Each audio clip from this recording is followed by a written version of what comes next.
आज हम मनु के राज्य संबंधी विचारों पर चर्चा करेंगे। मनु के राज्य संबंधी विचारों के अंतर्गत राज्य की उत्पत्ति, राज्य की प्रकृति या सप्तांग, राज्य सिद्धांत, प्रभुसत्ता, राज, दंड व धर्म का संबंध तथा राजा के कार्य क्षेत्र का अध्ययन किया जाता है। राज्य की उत्पत्ति, इस विषय में सबसे पहले इस तथ्य पर ध्यान देने की जरूरत है कि मनु ने राज्य की उत्पत्ति का कोई प्रत्यक्ष व स्पष्ट विवरण प्रस्तुत नहीं किया है, अपितु उन्होंने राजा या राजपति की उत्पत्ति का जो विवरण दिया है उसे ही विद्वानों ने राज्य की उत्पत्ति के बारे में मनु का दृष्टिकोण माना है। मनु के अनुसार जब लोग राजा रहित प्रदेश में सर्वत्र अराजकता फैल गई और भय फैलने के कारण भगदड़ मच गई, तब सबकी रक्षा के लिए प्रभु ने राजा या राजपद को बनाया।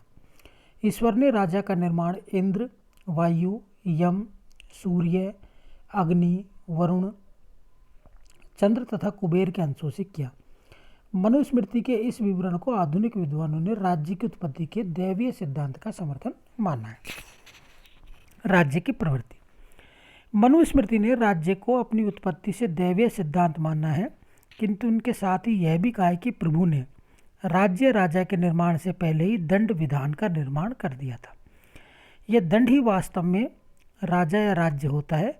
इस विवरण से स्पष्ट है कि मनु ने राज्य को एक दैवी संस्था तो माना, किंतु इसे अपनी प्रकृति से स्वयं में सर्वोच्च व साध्य नहीं माना है। वस्तुतः राज्य देवी दंड अर्थात विधान के अधीन है और वह इस देवी दंड को लागू करने का साधन मात्र है। राज्य का सप्तांग सिद्धांत, मनु ने प्राचीन भारतीय राजशास्त्र की परंपरा के अनुसार राज्य को अपनी प्रकृति से एक 7 अंगों वाला शरीर या सावयव माना है। यह उल्लेखनीय है कि यह प्रकृति शब्द का अर्थ राज्य के निर्माणक तत्व है। इस प्रकार मनु ने राज्य को 7 निर्माणक तत्वों से बनी संस्था बताया है। डॉक्टर श्यामलाल पांडे कहते हैं कि वह राज्य को एक अवयवी मानते हैं। यह अवयवी 7 अवयव अंगों के सहयोग से निर्मित किया गया है, इसलिए वह राज्य को सप्तांग अथवा सप्तांक राज्य के नाम से संबोधित करते हैं। मनु ने सप्तांक राज्य के 7 अंग अर्थात 7 निर्माणक तत्व बताए हैं, जो निम्न है। पहला है स्वामी, दूसरा है अमात्य, तीसरा है सुहृदय, चौथा है पुर, 5वां राष्ट्र, 6ठा कोष और 7वां है दंड। पहला स्वामी, मनु ने राज्य के 7 निर्माणक अंगों में प्रथम अंग स्वामी अर्थात राजा को बताया। उन्होंने स्वयं राजा का निर्माण 8 देवों के अंशों से स्वीकारा है। इसका सरल अर्थ है कि राजा को सद्गुणों वाला होना चाहिए, तभी वह प्रजा पालन के दायित्व को पूरा कर सकता है और समाज में वर्णाश्रम आदि धर्मों की रक्षा कर सकता है। मनु ने राजा के नैतिक गुणों, प्रशासनिक शक्तियों व कर्तव्यों पर विस्तार से विचार किया है। दूसरा है अमात्य। सप्तांक राज्य का दूसरा प्रमुख घटक अंग अमात्य है, जिसके अंतर्गत राजा द्वारा नियुक्त मंत्रियों की गणना की जाती है। मंत्रियों का प्रमुख कार्य है राज्य के प्रशासनिक कार्यों में राजा को मदद देना। मंत्रियों के परामर्श व सहयोग के बिना राजा को राज्य के कुशल संचालन में सफलता प्राप्त नहीं हो सकती है। अतः मनु ने राजा को परामर्श दिया है कि वह कुल, चरित्र, गुण एवं प्रशासनिक योग्यता में श्रेष्ठ व विश्वसनीय व्यक्तियों को ही मंत्री पद पर नियुक्त करे। साथ ही मंत्री पद पर व्यक्तियों की नियुक्ति के लिए उन्होंने विभिन्न प्रकार की प्रतियोगी परीक्षाओं के आयोजन की भी बात की कि जो व्यक्ति इन प्रतियोगी परीक्षाओं में उत्तीर्ण होगा उसे उचित पद पर नियुक्त किया जाएगा। तीसरा है पुर। पुर राज्य का ऐसा प्रदेश है जहाँ राज्य की राजधानी होती है। राजधानी में राजा व मंत्रियों के निवास स्थान, महल आदि होते हैं। यह राज्य के आर्थिक, प्रशासनिक व सैनिक जीवन में केंद्रीय स्थान रखती है। इस दृष्टि से मनु ने बाह्य आक्रमण से राजधानी की सुरक्षा पर बल दिया। उनका मत है कि राजधानी को किसी सुरक्षित दुर्ग या किले में होना चाहिए। मनुस्मृति में उन्होंने 6 प्रकार के दुर्ग बताए। पहला धनुदुर्ग, महिदुर्ग, जलदुर्ग, वृक्षदुर्ग, नृदुर्ग व गिरिदुर्ग आदि। राजा को इन 6 दुर्गों में से किसी एक में पूर्व बसना चाहिए। मनु के अनुसार गिरिदुर्ग सबसे सुरक्षित होता है। चौथा है राष्ट्र। राष्ट्र का अर्थ है पुर के अलावा राज्य का शेष प्रदेश, या हम इसे इसका भूमि भाग भी कह सकते हैं। कौटिल्य ने राष्ट्र के लिए जनपद शब्द का प्रयोग किया है। राष्ट्र राज्य का ऐसा प्रदेश है जिसका निर्माण विभिन्न ग्रामों व इसमें बसने वाली प्रजा से होता है। मनु ने राष्ट्र के अंतर्गत ग्राम प्रशासन व इसके विभिन्न अधिकारियों का उल्लेख किया है। राष्ट्र में स्थित नगरों के प्रशासन पर मनु ने सीमित प्रकाश डाला है। 5वां है कोष या धन। मनु ने सप्तांग राज्य का 5वां प्रमुख अंग है कोष। कोष का सामान्य अर्थ है राजा द्वारा राज्य कार्य के लिए एकत्रित धन। धन के अभाव में कोई भी राजा किसी भी प्रकार का कोई प्रजा कल्याणकारी और राज्य की रक्षा आदि कार्य नहीं कर सकता। अतः मनु का मत है कि राजा को सदैव ही कोष की वृद्धि के लिए प्रयत्नशील रहना चाहिए, किंतु इसके साथ ही उन्होंने अधमपूर्ण कोष संग्रह का निषेध भी किया है। 6 है दंड। दंड का अर्थ है सेना, जिसे कहीं कहीं मनु ने बल भी कहा है। मनु ने सेना के अग्रलिखित प्रकार बताए हैं, जैसे हस्ती सेना, रथ सेना, अश्व सेना, पैदल या पदाति, जल सेना, नाविक। डॉक्टर श्यामलाल पांडे कहते हैं कि भारवाहक की गिनती भी की है, अर्थात मनु ने सेना के कुल 6 प्रकार बताए हैं। सेना का सर्वोच्च अधिकारी सेनापति है, जो मंत्रिपरिषद का भी सदस्य है। मनु के अनुसार राज्य की रक्षा के लिए जरूरी है कि राजा सेना के सभी अंगों को सुदृढ़ बनाए। 7वां है सुहृदय या मित्र। मनु ने सक्ताम राज्य की धारणा में सुहृदय को अपने राज्य का एक अंग मानकर यह बताया है कि शत्रु राज्यों के प्रसंग में मित्र राज्य का विशेष महत्व होता है। मनु स्मृति में अपने राज्य के प्रसंग में 4 प्रकार के अन्य राज्यों की कल्पना की है, जैसे शत्रु राज्य, मित्र राज्य, मध्यम राज्य तथा उदासीन राज्य।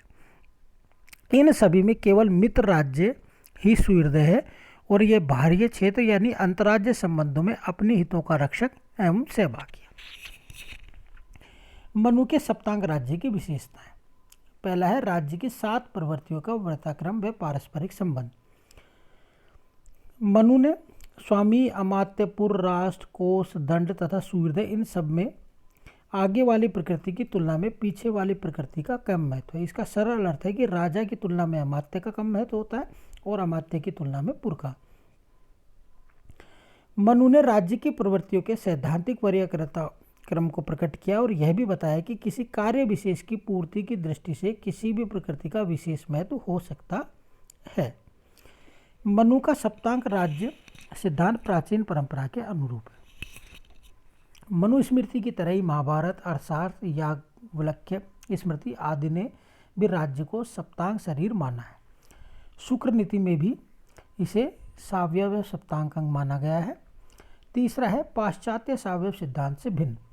आधुनिक पश्चिमी राजशास्त्रियों ने राज्य का सावयव सिद्धांत दिया, जिसकी आधारभूत मान्यता है कि राज्य वास्तव में एक शरीर है और व्यक्ति उसके अंग है। पाश्चात्य सावयव सिद्धांत राज्य व्यक्ति के आपसी संबंधों पर प्रकाश डालता है और राज्य स्वयं में एक साध्य होता है और व्यक्ति साधन मात्र होते हैं। इस अर्थ में पाश्चात्य सावयव सिद्धांत को राज्य की प्रवृत्ति का सिद्धांत कहा जा सकता है। मनु के संप्रभुता पर विचार या राज्य, धर्म व दंड का आपसी संबंध।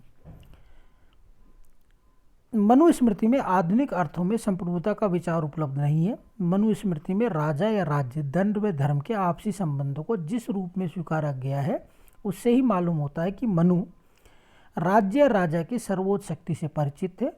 वह सर्वोच्च शक्ति दंड के रूप में है और स्वयं ईश्वर ने रची है और राजा को सौंपी है। इसके साथ ही यह दंड शक्ति निरपेक्ष या निरंकुश नहीं है, अपितु धर्म या नैतिकता के अधीन है। संक्षेप में मनु स्मृति में उपलब्ध संप्रभुता के विचार निम्न है। पहला, मनु की धर्म युक्त दंड की अवधारणा में संप्रभुता का विचार दिखाई पड़ता है। दंड के रूप में संप्रभुता का स्रोत स्वयं ईश्वर है। ईश्वर ने दंड के रूप में संप्रभुता राजा को सौंपी है। यह राजा का अर्थ कोई व्यक्ति नहीं, अपितु राजपद है। यह राजपद ही आधुनिक अर्थ में मनु का राज्य है। सरल शब्दों में ईश्वर ने राजा अथवा राजपद के माध्यम से दंड शक्ति राज्य में निहित की है।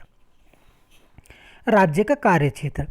देखिए, अब तक हमने राज्य का निर्माण कर लिया। अब हम देखेंगे कि एक राजा या राज्य क्या कार्य करता है। तो राजा का सबसे पहला और प्रमुख कार्य बताया गया है प्रजा की रक्षा करना, क्योंकि इसीलिए तो अस्तित्व में आया है। जो अराजक व्यवस्था समाज में विद्यमान हो गई थी, उस अराजक व्यवस्था से आम जनता को निकालने के लिए स्वयं ईश्वर ने राजा या राजपद की रचना की है। प्रजा की रक्षा। या प्रजारंजन। मनु ने राजा या राज्य की उत्पत्ति का एक कारण बताया है अराजकता से उत्पन्न भय व अन्याय को समाप्त करना। अतः राज्य का मूल उद्देश्य एवं कर्तव्य प्रजा की रक्षा करना है। प्रजा रक्षण तभी संभव हो सकता है जब राज्य आंतरिक क्षेत्र में शांति व व्यवस्था बनाए रखे और बाहरी आक्रमण से भी प्रजा की रक्षा करे। अतः मनु ने इन दोनों कार्यों को राज्य के कार्य क्षेत्र में प्रमुख स्थान दिया है और मनु के अनुसार राज्य को अपराधियों समाज कंटकों से भी प्रजा की रक्षा करनी चाहिए। उसे अनाचार चोरी डकैती आदि जैसे दुस्साहसिक कुकर्मों की समाप्ति के लिए अपनी दंड शक्ति का प्रयोग करना चाहिए। जब राजा प्रजा रक्षण का कार्य करता है तो उसकी सुखपूर्वक वृद्धि होती है, किंतु जो राजा इस कार्य की उपेक्षा करते हुए प्रजाजन को दुखी रखता है तो उसका नाश हो जाता है। दूसरा इसमें प्रजापालन या प्रजा का कल्याण। प्रजा रक्षण के कार्य को पूर्णता तभी प्राप्त होती है जब राजा प्रजापालन व प्रजारंजन लोक कल्याण के कार्य को भी करता है।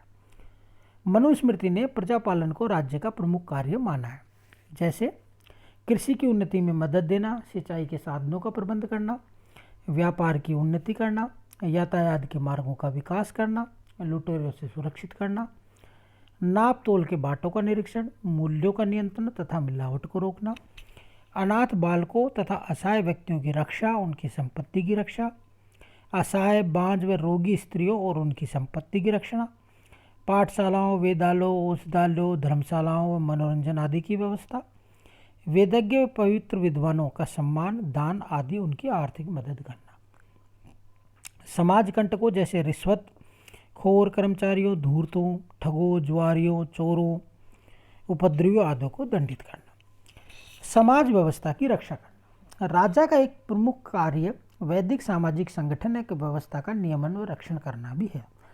इस दृष्टि से मनुस्मृति ने वर्ण व आश्रम धर्मों को समाज का संगठन व व्यवस्था का आधार बताया है और राजा का दायित्व है कि वह सभी व्यक्तियों से उनसे संबंधित वर्णाश्रम धर्म का पालन करवाए। जो व्यक्ति इस संबंध में स्वयं धर्म का पालन नहीं करता है तो राज्य उसे दंडित करने का भी अधिकार रखता है। आर्थिक जीवन का नियमन व संचालन। मनु ने वैदिक परंपरा के अनुसार ही अर्थ को धर्म के बाद एक महत्वपूर्ण पुरुषार्थ माना है। मनुस्मृति की मान्यता है कि प्रजाजन व स्वयं राजा को धन का उपार्जन धर्मानुसार ही करना चाहिए और राजा का यह कार्य है कि वह इस विषय में पर्याप्त देखरेख करता रहे। सामान्य प्रजाजन और विशेषकर अनाथ बालकों असहाय स्त्रियों वेदज्ञ ब्राह्मण आदि के धन संपत्ति की समाज कंटकों से रक्षा करना भी राजा का दायित्व है। राजा को अपने समस्त कार्यों की पूर्ति के लिए धन की आवश्यकता होती है। इस दृष्टि से मनु ने राज्य को प्रजा के विभिन्न वर्गों पर कर लगाने का अधिकार दिया, लेकिन उन्होंने कहा है कि कर जो है वह धर्मानुसार ही वसूला जाना चाहिए, अर्थात कर मात्र लाभ पर लगाए जाने चाहिए तथा कम मात्रा में वे क्रम से लगाए व वसूले जाने चाहिए। प्रशासनिक व्यवस्था का संचालन व नियंत्रण। राज्य के प्रशासन के संचालन व नियंत्रण के लिए राजा द्वारा 7 या 8 योग्य मंत्रियों की नियुक्ति की जाती है, जिनके अधीन प्रशासन के विभिन्न विभाग होते हैं, जैसे कोष विभाग, सैन्य, न्याय, ग्राम नगरों के प्रशासन आदि।